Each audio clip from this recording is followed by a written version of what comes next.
Hello, everyone, and welcome back. In this chapter, we are going to refactor our StartDB script to make it more robust and error free. अभी अगर आप script को कई बार run करते हैं तो Docker volume या network already exist होने की वजह से एरर दे देंगे। आज हमारा गोल है स्क्रिप्ट को आइडेम्पोटेंट और डेवलपर फ्रेंडली बनाना। अगर नेटवर्क एग्जिस्ट नहीं करता तो डॉकर एरर दे देगा।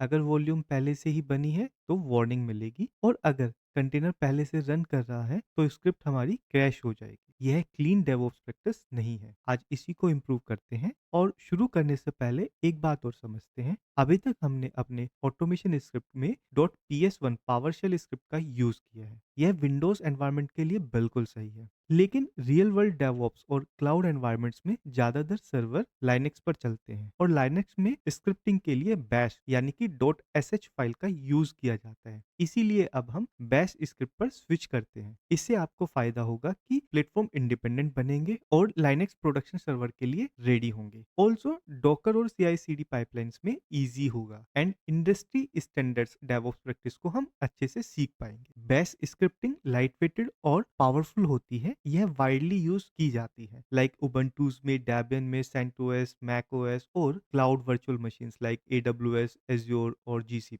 अगर आप विंडोज मशीन यूज कर रहे हैं तो गिट बैश को या WSL को यूज करके इजीली आप .sh फाइल को रन कर सकते हैं। यह स्विच हमने पहले से ही प्लान किया था, सो दैट आप .ps और .sh में डिफरेंस समझ सके और हम रियल प्रोडक्शन एनवायरनमेंट के और नियर जा सके। थोड़ा सा सिंटेक्स में भी डिफरेंस मिलेगा, but don't worry, I will explain you each and every point. सबसे पहले हम इस फाइल को रिनेम कर लेते हैं। इसमें से PS1 हटा देते हैं और यहाँ पर शैल के लिए SH लिखते हैं। इसके बाद अगर हम यहाँ पर लाइंस को देखें तो हमारे सिंटेक्स में भी थोड़ा सा डिफरेंस आएगा, उसको लाइन बाय लाइन समझते हैं। सबसे पहले तो सभी कांस्टेंट से हम ये डॉलर साइन हटा देते हैं। यहाँ तक हमें कोई डिफरेंस नहीं मिलेगा। हम साथ में कुछ लॉग्स भी ऐड करते रहते हैं, जो हमें टाइम बाय टाइम हमें अपडेट देता रहेगा कि हम किस ऐप पर हैं। जैसे हम यहाँ पर ई को प्रिंट कर लेते हैं और यहाँ पर हम लिखते हैं स्टार्टिंग मोंगोडीबी कंटेनर। इसके बाद हम कमांड पर आते हैं। यहाँ पर हमने डॉकर रन -d लिखा है और यहाँ पर हम स्लैश लगा देते हैं। एंड सिमिलरली हम नेम के बाद यहाँ पर इसको इन्वर्टेड कोट्स में डाल देते हैं, एंड यहाँ पर हम ये हटा के स्लैश लगा देते हैं, बैकवर्ड स्लैश। एंड सिमिलरली हम यहाँ पर इसको चेंज कर देते हैं। यहाँ पर भी पासवर्ड में भी हम डबल कोट्स डाल देते हैं, और ये बैकवर्ड स्लैश, यहाँ पर भी backward. And then project DB में हम भी यही करते हैं, and then backwards. Make sure कि बैकवर्ड स्लैश के बाद कोई भी स्पेस ना हो। प्रोजेक्ट यूजर में भी ऐसे ही करते हैं।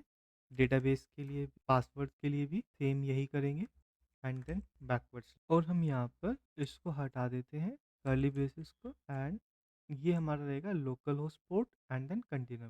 सिमिलरली वॉल्यूम से भी हम ये कर्ली ब्रेसेस हटा देते हैं, एंड लास्ट में हम बैक स्लैश और ये बैक। एंड देन इस फाइल के लिए हम शुरू करते हैं चेंजेस को। इसमें हम लिखेंगे db कॉन्फ से पहले यहाँ पर हम लिखेंगे dollar, and then print working directory, and then db config, and then mongo int .js this dot, and यहाँ पर हम इसको बैकस्लैश के साथ एंड करेंगे। नेटवर्क नेम में भी बैकस्लैश लगाएंगे और इसको भी हम डबल कोट्स में कवर कर देंगे, and that will be same. And then image को हम यहाँ से ये कर्ली ब्रेसेस हटा देंगे, एंड टैग हम यहाँ पे। So this is the syntax जो हम शैल में यूज करेंगे। अभी हम सेव कर लेते हैं। बैश ओपन करने के लिए आप विंडोज स्टार्ट पे आप बैश टाइप कर सकते हैं और आपको एक नई विंडो ओपन हो जाएगी।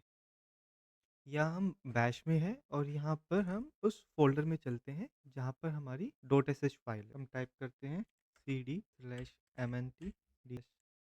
करेक्ट फोल्डर में आने के बाद हम startdb.sh को कॉल करते हैं। आप देखेंगे कि हमें मैसेज भी मिल गया, एंड उसके बाद हमें कंटेनर की आईडी भी मिल। अगर हम यहाँ पर डॉकर ps करते हैं, इसको मैं जूम आउट कर देता हूँ, तो आप देखेंगे कि MongoDB नाम से एक कंटेनर रेडी है। अभी हम इसमें थोड़े से और चेंजेस करते हैं जिससे कि ये इम्प्रूव हो सके। हम यहाँ पर कुछ चेक ऐड करते हैं, लाइक अगर नेटवर्क पहले से क्रिएटेड है तो वो क्रिएट नहीं करेगा, और अगर वॉल्यूम पहले से क्रिएटेड है तो वो उसको भी चेक करेगा। ऑल्सो अगर कंटेनर पहले से एक्टिव है तो वो उसको रिमूव करेगा एंड देन दूसरा कंटेनर ऐड हो जाएगा। यही रियल प्रोजेक्ट्स में स्टैंडर्ड प्रैक्टिस होती है, सो दैट हमारी स्क्रिप्ट कहीं भी फेल ना करे। हम वीएस कोड में आ जाते हैं और सबसे पहले हम यहाँ पर नेटवर्क के लिए चेक करते हैं। इसके लिए हम लिखेंगे if dollar doc network LS hyphen F and filter के लिए हम नाम को हम यहीं से कॉपी कर लेते, network name dollar and then यहाँ पर अगर हमें सेम नाम मिल जाता है तो हम यहाँ पर प्रिंट करेंगे विद द नेम, और नेम हम यहाँ से एज इट इज कॉपी करें already skipping for now. And then else condition में हम लिख लेते हैं docker network create and network. तो ये यहाँ पर से पहले चेक करेगा, अगर इस नाम से पहले से नेटवर्क अवेलेबल होगा तो वो मैसेज रिटर्न कर देगा, और अगर नेटवर्क अवेलेबल नहीं है तो वो एक क्रिएट कर। सेम टाइप की हम चेक वॉल्यूम के लिए लगा देते हैं। हम यहाँ पर इसको वॉल्यूम से चेंज कर देते हैं वॉल्यूम, एंड वॉल्यूम का नेम हम यहाँ पर ये ले लेते हैं volume volume. So a volume with the name this already exist, please skipping for now. हमारी सिंटेक्स कुछ डिफरेंस है, प्रॉब्लम है। ओके हमने ये मिस कर दिया था एंड देन सिमिलरली यहाँ पर मिस कर दिया। सिमिलरली हम कंटेनर के लिए भी चेक करते हैं, बट कंटेनर में थोड़ा सा लॉजिक डिफरेंट होगा। हम यहाँ पर चेक करेंगे कंटेनर एग्जिस्ट करता है या नहीं, और अगर एग्जिस्ट करता है तो हम उसको immediately remove ps hyphen aq and then filter container name, और हम यहाँ पर एक container with the name this is already exists deleting। अभी ये डिलीट हो जाएगा एंड देन हम इसको डिलीट करने की कमांड लिखेंगे, आपको याद होगी docker rm, एंड फोर्सफुली हम इसको यहाँ से रिमूव कर दें। तो होप यहाँ तक आपको समझ में आया होगा। हम यहाँ पर सारी चेक अप्लाई कर रहे हैं सो दैट रन टाइम पर हमें कोई भी एरर फेस ना हो। फॉर्मेटिंग को थोड़ी और इम्प्रूव करते हैं, यहाँ पर हमें स्पेस देना होगा क्योंकि बिना स्पेस के ये बैश कमांड वर्क नहीं करेगी। I think we are good now. अभी हम टर्मिनल पर चलते हैं और इसको रन करते हैं। हम वापस से स्टार्ट db शेल को कॉल करते हैं। आप देखेंगे यहाँ पर starting MongoDB container message print किया एंड देन ये ऑलरेडी एग्जिस्ट करता था नेटवर्क, तो उसने स्किप कर दिया, एंड वॉल्यूम भी हमारी पहले से एग्जिट करती थी तो उसने उसको स्किप कर दिया और कंटेनर रन कर दिया।